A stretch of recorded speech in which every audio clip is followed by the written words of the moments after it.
So it is now time for everybody's favorite part of the show, Karate Chop Central. Underline the bottom line. line. Come on. It's the bottom line, guys. It's like people say, okay, so some guy like this, you like these aspects, there's this. What's the bottom line? What is the bottom line? And the bottom line is the terrible twos. It's the final two questions of the show. And it's the two most important questions. Question number one, Michael Kenyon Rosenberg.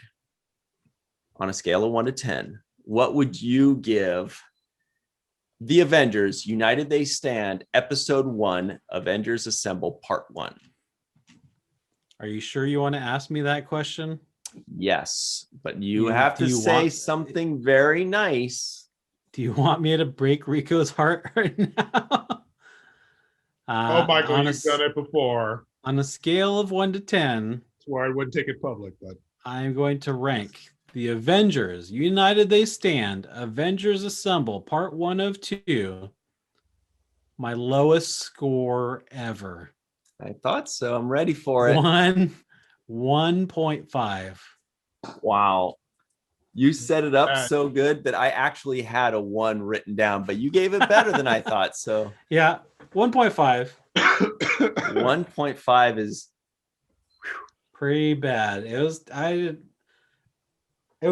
the thing. I couldn't wait for it to be over, and I was very pleased when it was over so quickly. Wow. All right. We're going to average all these out. Rico, what would you give it on a scale of 1 to 10? 1.9. 1.6. I would give it a 2.5. See, again, because I like everything, but I did have some serious issues with this series. I'm gonna give it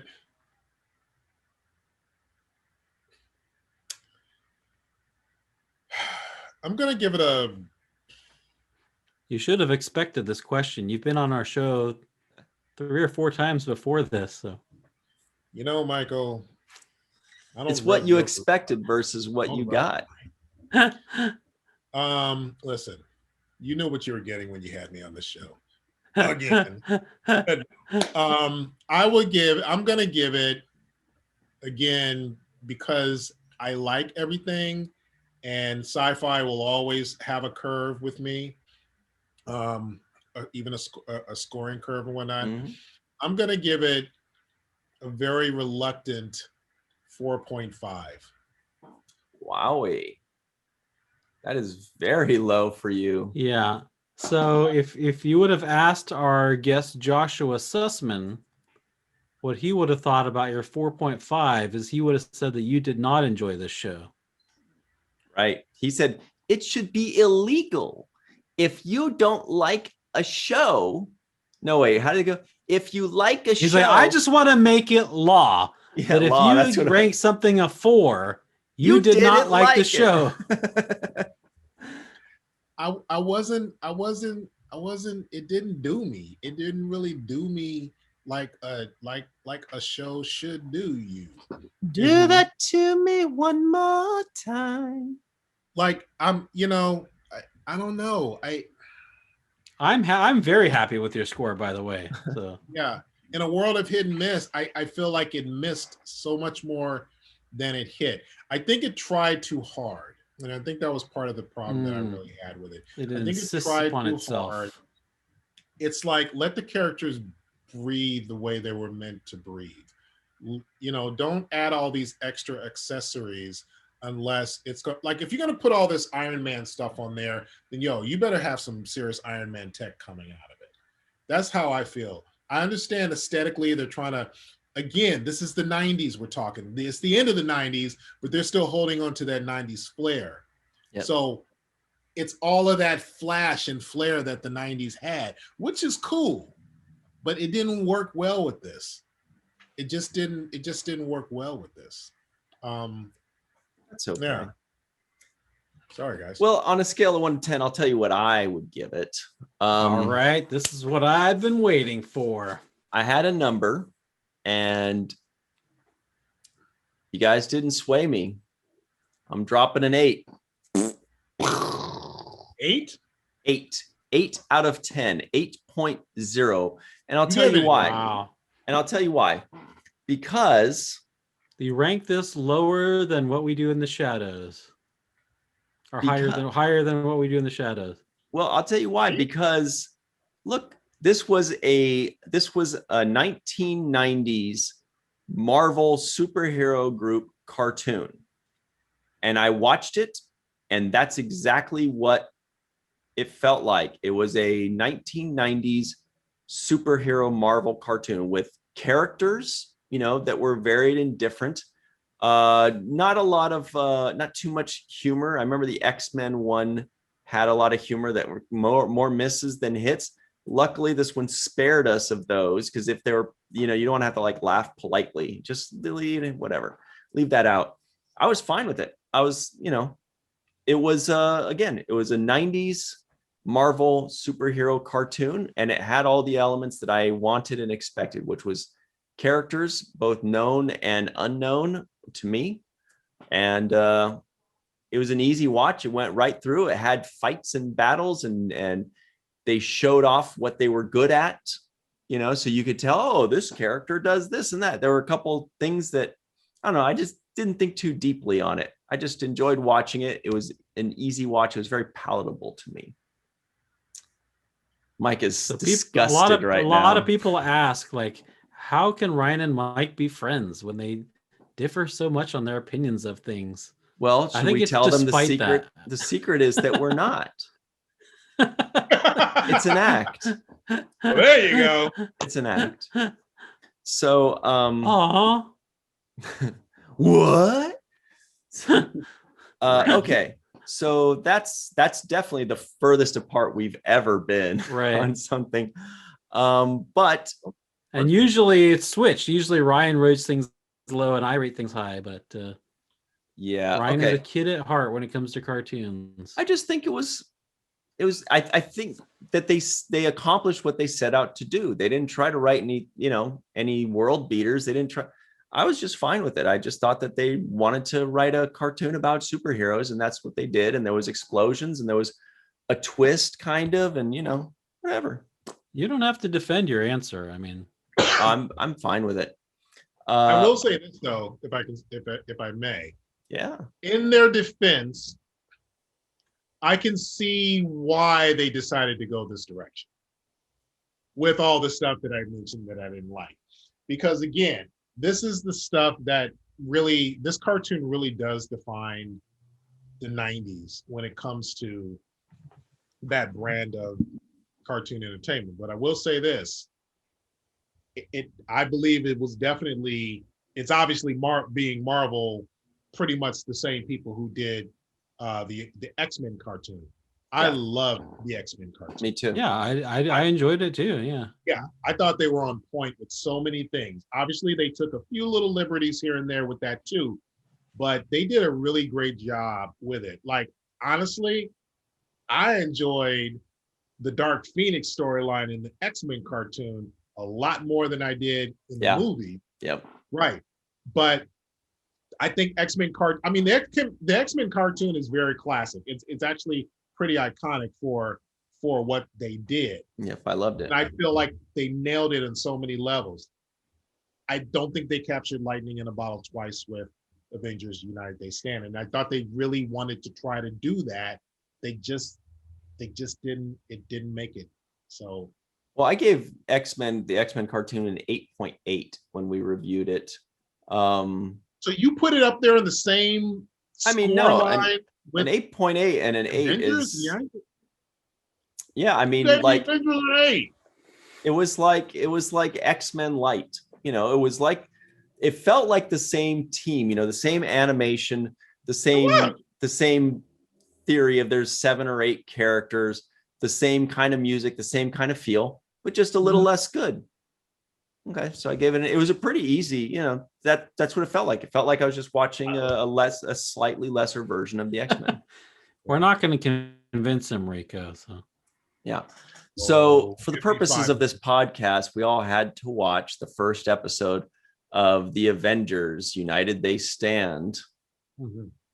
Now that the podcast is over and we're all free to move about the internet, Michael Kenyon Rosenberg, would you, of your own volition, watch the second episode?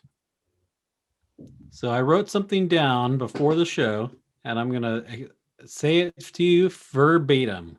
Nice. No way, Jose.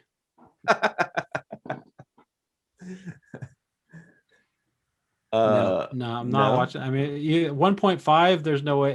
Obviously, I did not care for this show at all, and I will not be watching the second episode. Well, you did give B Positive a 2 and said that you would watch it. So, Right. But I still haven't yet. But Rico, would you watch the second episode? I would watch it, but I would watch it like this.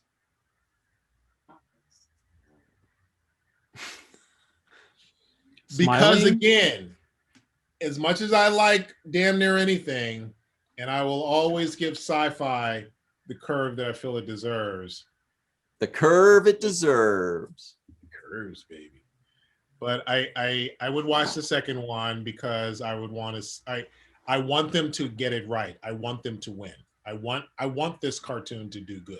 I want it to add to the nerd that I am. And I always believe in seeing things through too. If I'm invested in a particular genre, I've got to see it. Sounds like Rico is describing why he would watch this show, basing it on himself rather than the merits of the show, of the actual show. He's like, yeah, I'd watch it, but that's because I want to watch everything.